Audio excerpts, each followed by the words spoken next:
Assalamualaikum warahmatullahi wabarakatuh. Baik, bertemu bersama saya kembali Diki Pistoni dalam meeting practitioner. Di kesempatan berbahagia ini kita akan membedah bakat dari bakat master thinking talents ya, di bakat konteks. Oke, bakat konteks.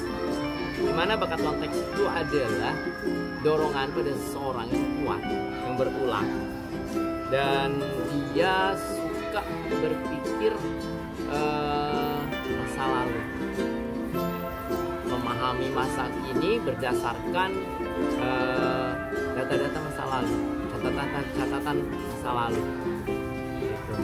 Dan pribadi yang tertarik mengetahui latar belakang sejarah dari segala sesuatu, dan juga merasa penting mengetahui pengalaman masa lalu orang yang diajak dia berinteraksi. Oke. Apa sih orang yang memiliki bakat konteks itu gimana gitu?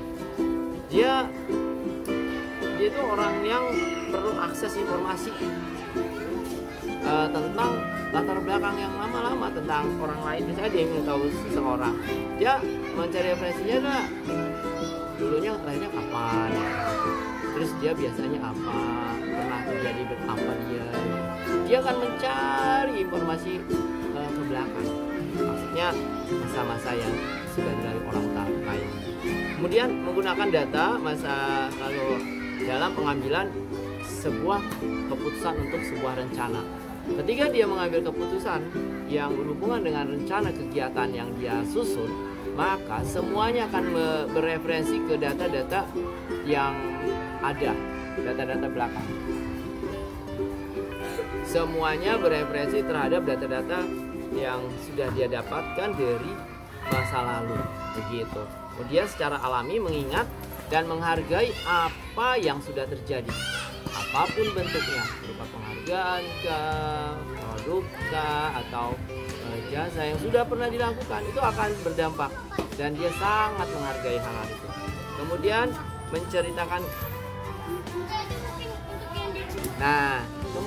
menceritakan kembali sesuatu, cerita atau menggambarkan kenangan-kenangan yang lalu gitu, akan membantu orang lain menghargai sejarah. Ini nih pemilik bakat konteks. Baik, apa potensi kekuatan yang akan muncul pada orang-orang yang memiliki bakat konteks? Salah satunya adalah explorer. Kombinasi bakat konteks dengan analytical dan input, sehingga dengan kombinasi bakat ini dia menggali informasi, latar belakang, data untuk mendapatkan kejelasan terhadap sesuatu gitu. Kemudian caretaker, dengan bakat gabungannya adalah bakat konteks, empati, individualization, dan restoratif, dimana dengan ini dia menggali masa lalu seseorang yang menjadi sumber permasalahan psikologis untuk kemudian digunakan sebagai solusi penanganannya. Itu dari potensi kekuatan sebagai caretaker. Kemudian contoh perannya apa sih?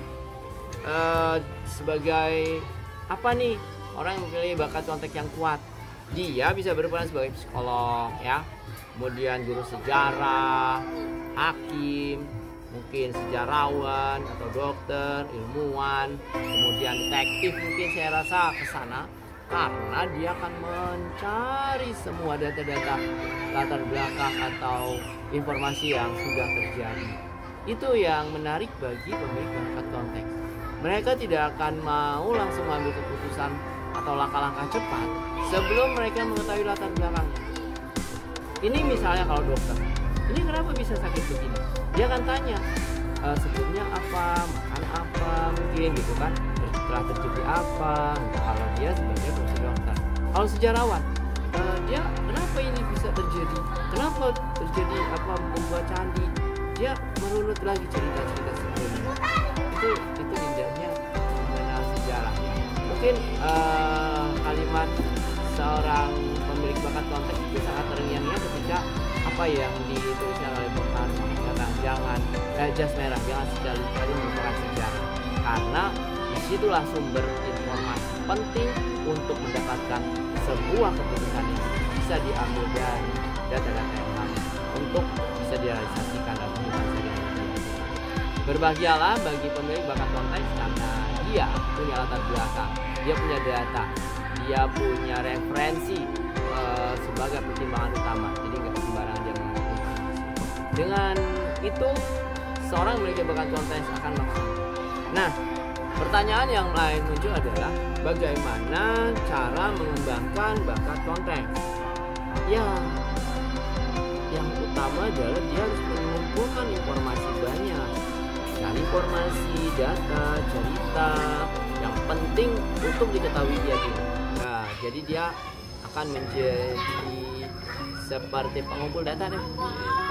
Kemudian dia harus melatih cara-cara baru untuk mendapatkan akses ya, informasi penting, sehingga bisa dibilang dia sebagai pengumpul data, pengumpul cerita, ya kolektor deh. Dan dia tahu latar belakang masing-masing apa yang dia lakukan. Nah, kalau bakatnya lemah, kalau pemilik bakat konteks ini lemah, di bakat konteks maksudnya, ya dia pasti orang yang nggak tertarik sama masa lalu atau apa yang telah terjadi gitu. Dia nggak cepat-cepat melupakan saja, sudahlah nggak apa-apa gitu kan. Kemudian cari setidaknya dengan kondisi itu dia harus mencari partner orang yang memiliki bakat konteks kuat gitu. Kemudian gunakanlah bakat lain untuk mengenali kredibilitas dari hal-hal yang sedang kita tangani. Jadi jika memiliki bakat konteksnya lemah, yang nggak usah sedih-sedih amat sih, tetap bisa melakukan tahapan-tahapan yang lebih baik. Baik, itu saja yang bisa disampaikan di bedah bakat konteks bersama saya. Terus jangan menyerah, jangan berhenti mengenali bakat kita. Dengan kita mengenal bakat, kita akan mengetahui diri kita. Jangan lupa like, subscribe, and share, dan juga komen tentang materi yang saya sampaikan di sini. Apa sih bakat-bakat tadi?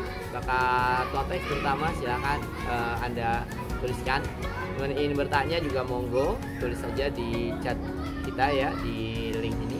Lalu bagi yang belum tes talent mapping, jika ingin mengenal bakat Anda, silakan tes talent mapping, bisa hubungi saya juga. Demikian, saya masih dalam proses pembelajar. Mari belajar bersama-sama. Jangan pernah menyerah, mendapatkan informasi yang lebih baik, sehingga kita akan menjadi lebih baik. Terima kasih. Salam 4E. Assalamualaikum warahmatullahi wabarakatuh.